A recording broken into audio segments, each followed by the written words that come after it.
Hello, everyone. Welcome back to episode 4 of Writing Sessions. Today, we are going to be handling the 3-act structure of our Western noir that takes place in Purgatory, in which our main character is essentially figuring out what he has done in his past life and being, in a way, punished for it until he can find some sort of redemption or repentance.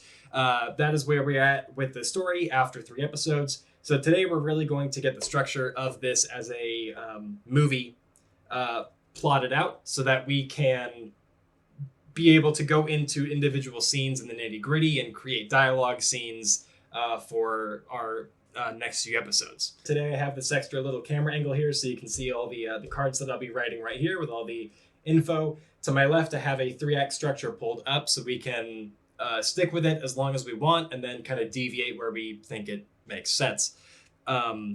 So let's kind of recap what we decided on Act 1. I know we had some back and forth between how we wanted to begin this thing. Do we still want to have him arriving with the character who is the ferryman type visual metaphor? Or do we want to have him waking up in the desert as if he had traveled there and passed out? Oh, yeah. So one of the things I'm just kind of thinking of now is essentially if you just had almost like a shot of the ferryman, kind of like the guy getting pushed out of the essentially the cart, and then the sheriff essentially arriving to him. So it can that's just kind of a shot that okay, that's an interesting thing. Well, because I like that too, because then it has some sort of action to start how like he's from got the there. start. If you have been like almost paying attention, like then when the big reveal happens, that's kind of like and also like there that. isn't necessarily Possibly? there isn't necessarily a huge reveal. I think we discussed at any point. There is like the scene where he runs through the town, he sees all the dead bodies. Well, he doesn't see them, but we see the dead bodies on the side as he runs, Right. and then he's offered the noose, which is whether or not Right. he's going to accept that. But no, Yeah. I do like that though, because it would be a little strange for him to just immediately start out in the desert without having any kind of opening, and I do kind of like having there be this situation where like I think even then it makes it less important that he has some sort of backstory, because then we know like he was dropped off here for whatever reason. He was dropped off here. So typically the next thing would be the inciting incident, which doesn't even really need to be the murder. It's really the thing that sets us off down the path of the trajectory of the story itself. So I guess potentially that could be just meeting the sheriff and not knowing why he's in this town. Yeah, I think that's a good idea. Yeah, I think Okay. so. I think so. Yep. All right, so we meet the sheriff. I know how to spell it correctly this week. I figured it out. Oh, wow. You're come to second grade level. Good job. Right. So I'm thinking at this point, I want it to feel a little bit like a whirlwind of an introduction to this new place. So he starts with the sheriff. We can have that moment where the sheriff is asking him about, who he is, and our character who, did we get a name? I don't think we ever. We never gave him a Not name. for him. Yeah, we just say character. Okay. Should we? Or what? I mean, are we? I think just for the sake of, because we're about to go into this kind of being his perspective, we should give him at least a placeholder of a name. Yeah, no, Okay. I agree. I'm trying to think. We've built this whole biblical name yeah, narrative. that's So it's. I don't want. It's obviously just something like Joshua would be a little bit on the nose. Right. But and also he's a bad guy, right? We can call him Harry, like for Herod type of thing, like someone Okay. who was known for being a scummy person. Yeah, in yeah, real that's life. fine. Yeah, that works. Yeah. That Okay. works. That And can also, at least I be a don't know, placeholder. this really isn't important, but when the place that he died in, the world that he died in and is now in Purgatory, that is Old West, Yes. is the world he's coming from modern day, and he's just, this is how it's presented to him, or do you think he would be from an era like that, and that's See, why it's I portrayed? want to. Here's what I'm picturing. Here's what I pictured, and then maybe you guys can take this in a different direction or put your own perspective. What I pictured it as is like this is the Wild West. He is from more of like a civilized kind of area, but of that time period. So It's he's still a like, detective in that's that why time I period. think, yeah, Right. like Yeah. that's why I like maybe like the detective from New York aspect being actually real, because then it can be like he's a businessman, he's a city person, and then he's out here in the Wild West, which gets him into a new like out of his element area, while also giving him a level of modernity without breaking some weird timeline ideas Sure. that you have there. So Yeah, that's like how I always see it. he runs his own detective agency in modern times, and essentially he takes maybe like a job or something like Well, that. he's a serial killer. Oh He's a yeah, serial killer. Yeah, but The he's- detective bit is the purgatory way of having him confront. Yeah, he's Okay. a serial killer from New York. I don't know what else he does like on the side, but I think he's a serial killer from New York. The backstory is that he's supposed to solve this as the detective, but he's not really a detective. The backstory in his true life, I would say, is of zero importance because the Yeah. only Oh, thing that yeah. remains of him is his personality and his natural intuition and his general skills. Sure. yeah, Not so much anything about that. So, if we're going off of that, we can have, rather than have him straight up say, by the way, I'm a detective or something like that, because a lot of serial killers are presented as being sort of like cunning, every movie has them be like the foil to like a really smart detective is a really smart serial killer. So we can have him have those skills that he can suddenly kind of show when he's talking to the sheriff, so we can have some hints about his skill set and what he had done before. Okay. So And honestly, not really an interrogation, but get to know him. Yeah, and then you're right. The detective aspect like plays perfectly into what a serial killer would need to know. So yeah, no, that all adds up. Yeah. Okay. Um, And then I think from there we went straight over to the bar, right? I think that was what kind of where we were going. Yes, so I'm thinking that he meets the sheriff. They talk in the sheriff's office for a little bit. This is when he gets to know some of his personality, and we can have him say something along the lines of something that basically gives an impression that he's out of his element here. Like he doesn't like the heat. He doesn't like something about like being outdoorsy or something like that. And that is when the sheriff would introduce him. He would bring him around this town. So it would have a little bit of the expository stuff that happens, but it would be going through this town where there's little things everywhere that don't quite add up and don't feel a little bit detached from reality, but not enough to be supernatural. So as we're walking him through this exposition, it piques the interest of like something doesn't feel quite right about this place. Yeah. And as the uncanny sheriff valley is type giving thing. more and more info, that's when people just want to know more about it so they can figure it out. Yeah, got it. Do we want to call the town anything? Yeah, we should. Would you do a play on the word purgatory or no? I don't. I mean, I don't think we would want to take it that far, maybe, because then it's not on the nose. I could start with a P, but I don't think we would want to play directly off the word purgatory, unless there's some other like term for purgatory that it's really obscure. I can check on that. That would be cool. Purgatory. I don't know if I mean, thesaurus, I guess. yeah, I don't know what other terms there Damn are. it, I figured Latin, but Latin Yeah. is just purgatorium. Yeah, you could just do like Limbo. Old Barren Town because essentially it's not actually a place, and then Yeah. Barren can be just a play on that. Yeah, that's true. So we have Limbo, Gehenna, which actually has some Gehenna. cool Oh, yeah. meanings I like to that. Gehenna. I like Gehenna. Gehenna. That's pretty dope. We could Yeah, call I it like- like Gehenna Gulch, something like that. Yeah, no, Okay, that's no, perfect. yeah, I like Let's that. do it. I love that. Let's do it. Yep. What if you had where the sheriff is doing conducting essentially this interview, right, and trying to figure out his personality and all that stuff? Mm. What if that's his?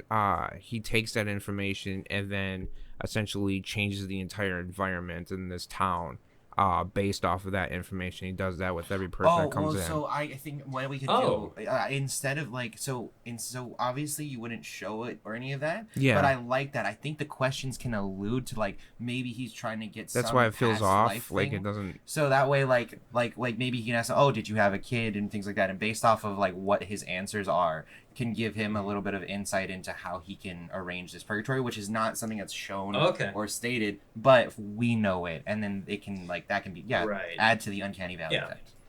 Because we can certainly take creative liberties with how we want to show our version of this purgatory. Of course, obviously it's based on the Catholic understanding of purgatory, but for narrative reasons, we're kind of pushing the limits. I'm even thinking that when he arrives, with the help of the ferryman, once the sheriff doesn't meet him immediately. There's a couple moments where he gets out and he's looking around the town, and you can see we focus in on a couple little details. Like everyone there is like the same age. They all look very, very similar, very monotonous. And after he does this interview thing with the sheriff and gets to know like kids, then the next time he goes out, it's just the subtle detail of him finally noticing, hey, there's a bunch of younger people here, and there's people with these sorts of personality traits. Yeah, and then like the people are more lively and things like that. Maybe it seems more like more of a bustling town when at first he comes in, it seems more dead. And then some people could write it off as like, oh, maybe they were in there talking for a long time, and now it's later in the day, so people are finding out. Or people will actually take that hint as what it means. So yeah, no, I think that's a great way to go about it. And then that's a subtle way to do it without being on the nose of like supernatural or anything. So that's perfect. Yeah. Right. Okay. I like that. That's good stuff. So from here, he would go. I think the important thing to go right off the bat is to have the children run by, or the obligatory moment where he has to have a run-in with them, or they drop their toy or something like that. Yeah. Because in the last episode, we talked about the fact that they represent innocence, but not childlike innocence. It's the innocence of before he lost his own children in his past life that set him down the path of being a serial killer. So it's his own innocence generally in life. So if we have them be the first ones, that's kind of the gateway into who he is and who he became. And then also we'd kind of, as I mentioned, and I think you kind of like the idea is like we have you have like the divine feminine versus like the divine masculine. I know it's not divine for both of those, but essentially like the little girl, because we had a girl and a boy, the little girl can be like his more feminine side, the boy can be his more masculine side. I think what we can have maybe like the boy is chasing around the girl with like a little cap gun or something. Yeah. And she's like scared or something like that. And then maybe the guy intervenes or something. You guys can take it. Oh yeah, she can run behind him and like hug the back of his leg. Yeah, exactly. And then he can say something to the little boy, like playfully doing like the quick draw thing. Oh yeah. I like that. Yeah, so there's just this little moment of where I can see that despite the fact that he was a serial killer, he was probably like the type of serial killer who didn't ever hurt children. Like he would get along perfectly with children, which is why no one would ever suspect him to be this. And that's probably monster. Because of one, he lost his kids, and then two, like he sees the innocence that he admires in that he used to have and would want back.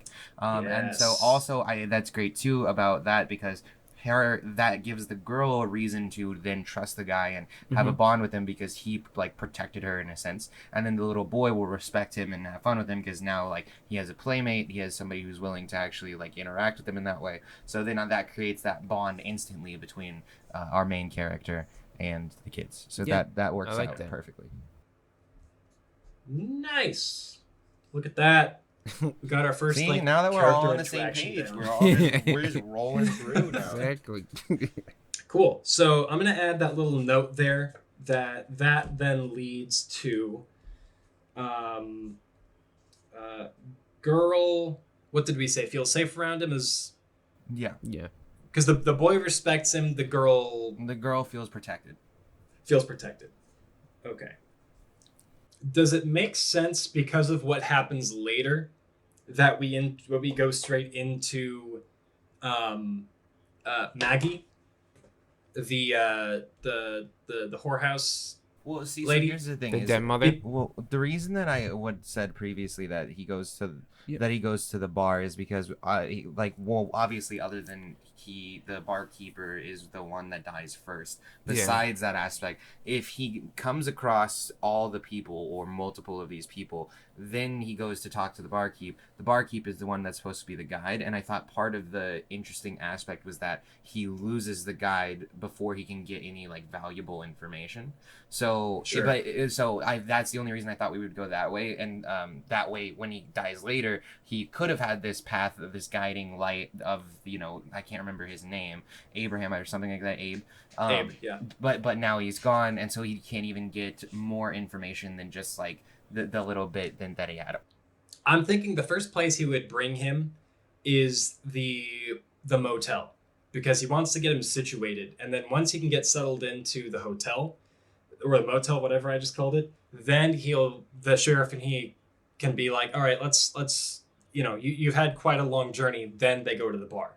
Okay. No, I think that works. So then we go from kids, then we go to Maggie at the hotel. So the hotel is also the whorehouse. One and the same? Yes. Okay, gotcha. Tavern, whatever you want to call it. Okay, yeah. gotcha. At the hotel. I'm going to run out of cards. I thought I had enough. That was not the case. Jesus Christ. We're on that low of a budget? Are you ridiculous? Jesus. God. I got my 6 paycheck full this packs week. of It these said things. negative. I probably have upwards of 1,000 cards. I knew you weren't getting paid, you son of a bitch. How do you want this interaction to go with Maggie? Because obviously Sheriff comes in and he's like, hey, this is Maggie. She, In this tavern, is it like on the bottom floor? Do we have like the bar, and then the top is gonna like be the like rooms the and that? rooms, and then like that's where the women are is in the top floor. What I'm thinking then is, if that's the case, Maggie checks him in with maybe the sheriff introduces. They have a quick little quip, and then they don't talk too much. He goes up to his room, gets like his suitcase or whatever he has. He puts it in there, and then this is going to be the same bar that Abe's going to be at, right? So then would he come back down to have a drink? Or would he then do what? Would he have a suitcase or anything? Would he even have any I don't bag? know. That's why I Unless said, or the whatever bag is he like has. you want to make it a physical metaphor type thing. That would be cool, actually. That would actually be really literal baggage. Yeah. I like that could even be a thing, that he never opens his baggage. Yeah, I like that. Okay, yeah, that could that could lead to something Yeah. like later on. That could be That really actually could be trippy. interesting. I like that. Yeah. Because metaphorically that works, because he isn't unpacking any of his own personal baggage. And then there could be legitimate clues within that suitcase. We can even, once he enters his room, he just like flings it into a corner. Yeah. Yep. And stuff can fall on top of it, so that it becomes like a factor of like out of sight, out of mind. Basically, the next thing that I want to figure out is, what is that initial interaction? So he enters the tavern, whatever we want to call it, and the sheriff can say something about, I don't know, something about, oh yeah, they have nice enough rooms here, and that's when Maggie can be at the top of the stairs talking to one of her girls or something like that. Okay, and then she seductively walks down the stairs. Or she can just have like a little podium type thing set up at the opening, like as soon as you walk in, and she checks to everybody, and she has to essentially. Yeah, that works too. Or like you can, because I was picturing that you can have both. You can have where she like is starting at the top of the staircase and then she comes down, because I like the shot potential for that. But then she comes down to the podium where she gets out the book or whatever in order to have you write the name down. And then it could be an ominous thing where there are no names in the book type thing. That's like one off thing. So yeah, that could be interesting. Well, it could be even a detail of it's just his name. Oh, Okay. So it'd be like blink and you miss it.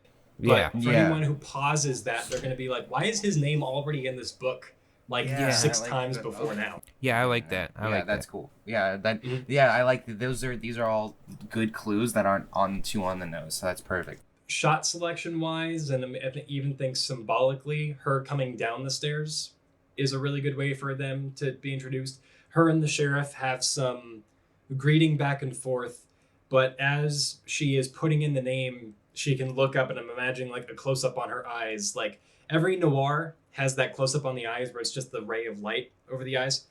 Love that shot. Honestly, one of like the coolest things about noir. Yeah, I love it too. I love it. It's so cool. And it can be kind of lit a lot from the outside, and because of all the blinds have the slats in it, then you get that noir lighting, and that's when we introduce that the works fact that perfectly, it is actually, very yeah. The noir. lighting in the noir is Because of what the really lighting on makes her, it so cool. right? Because Yeah. she would be our femme fatale. Okay. So, we have the little moment with the eyes in which it looks like they are having this kind of unspoken moment between them. Yes. And in that is when we have the first kind of hint that she is representative of a loved one or love interest from a past life. Of just like the way that there's this unspoken tension between them. Well, because I think that at this point, like, so is our character just taking this at face value, or is he off-put by everything so far? Because if he's off-put by everything, I think Maybe that would something. make sense. Well, maybe if like you, I guess you don't say it to the audience, but something in it. As soon as he gets there, something in his mind makes him feel no. Well, or just like more like the sheriff is like he's being really inquiring a lot about him. He was just thrown out of this buggy. Like, you know, the kids are a little bit of a like thing that is like calming to him, I'm sure. But then he Maybe all the these familiarity makes him feel calm in the That's what I'm environment. thinking, is that they're dialing up all this familiarity to make him feel comfortable here. So him questioning this place, I don't think really becomes a factor until the secondary inciting events of the murders. In that case, she should take him up to the room. Yeah. Okay. Because if Okay. he's comfortable, then there's no reason for him to deny it. Yeah. Okay. So, yeah, I'm cool. I'm even thinking that she leads him. Leads him. Okay. Okay. Okay. Ra- Cool, yeah. rather Well, I than- mean, she would have to, right? Because mean, I think that becomes a theme, is that he's constantly being led to all these places, in which the places he is led to, he makes a decision there. okay. So that there isn't this this underlying thing of that they are influencing his decisions. They bring him to a place for him to make his own decisions. She leads him up to the room.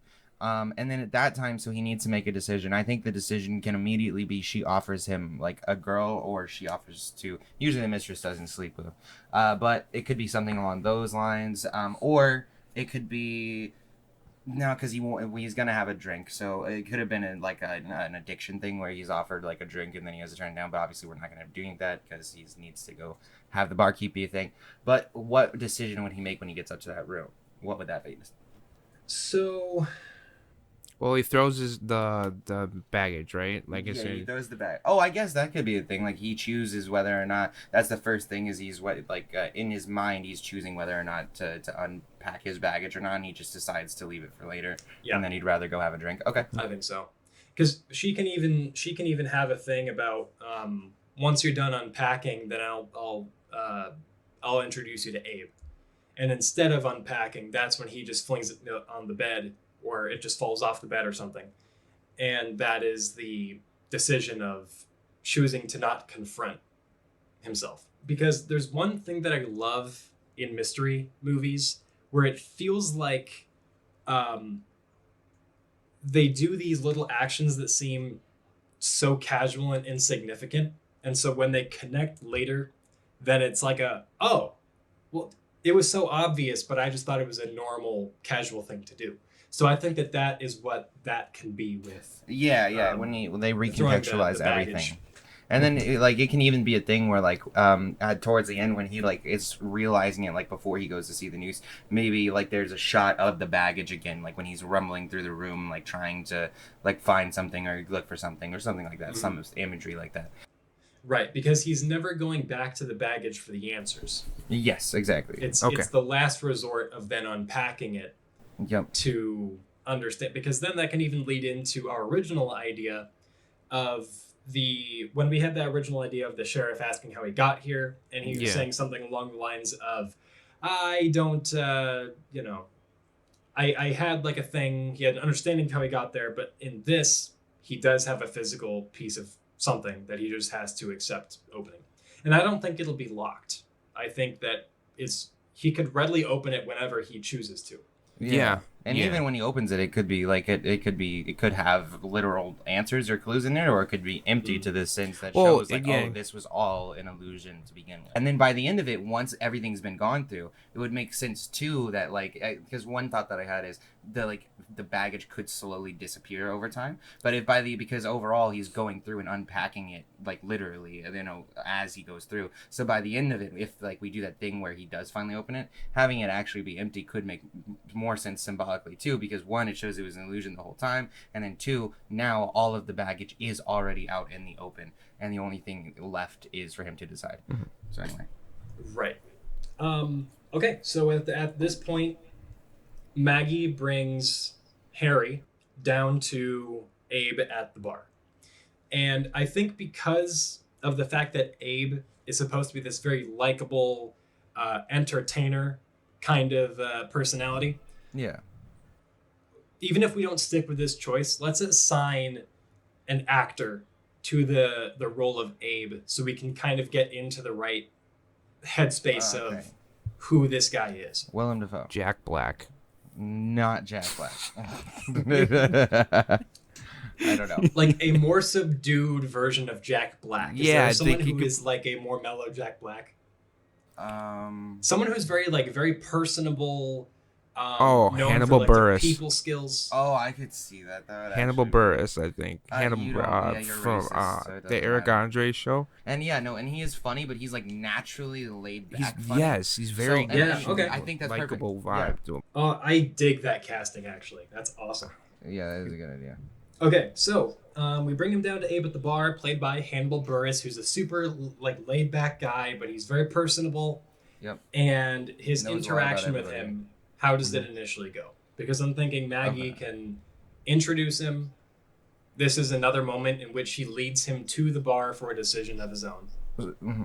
So I think that overall, I don't necessarily will get into like how the details in a moment. I think the overarching thing should be that he gets a little bit of information about maybe something about the town, or something about the town being off even a little bit, or something that basically the last thing that Abe says to him is something that tips him off to be like weary about certain people or the town, or maybe even like he could say something like be wary of the sheriff or something. It doesn't have to be dead on, but you can have something like that.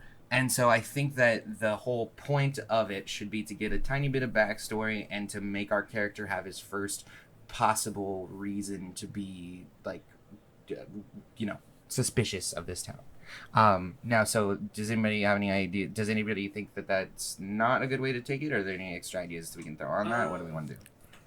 I think the original idea for Abe was being a wise father figure. Yeah. And I think that it's the wisdom he can give him that could tip him off to something, but I don't think that he would straight up say something to not trust anything specifically. I think it's going to be a lot of wisdom that he gives him that as the film goes on, it gets recontextualized by events. Okay. And that's always something we can come back to in a later episode of exactly what those lines are and how they can relate. Because once we have a story, then we can start fitting dialogue into foreshadowing and all that stuff. For sure. But I do think that this is the first point, because like I want it to be a really slow burn. So like to have it start almost like not immediately, but at that point just start it to where the audience is going to be looking at this and maybe this isn't exactly what I think it is. I think that is a good point to start it at, especially because the wise person would be the person who would tip him off. Nobody else is going to give him that information. So now I agree though, that's why I said it doesn't have to be that when I said like, oh, be wary of this person, but just generally, maybe it can be something like a tidbit, a fact about what happened in the town, it can be like an old ghost story type thing that he tells him, not literally, but like tells him something about that, but just something that makes him.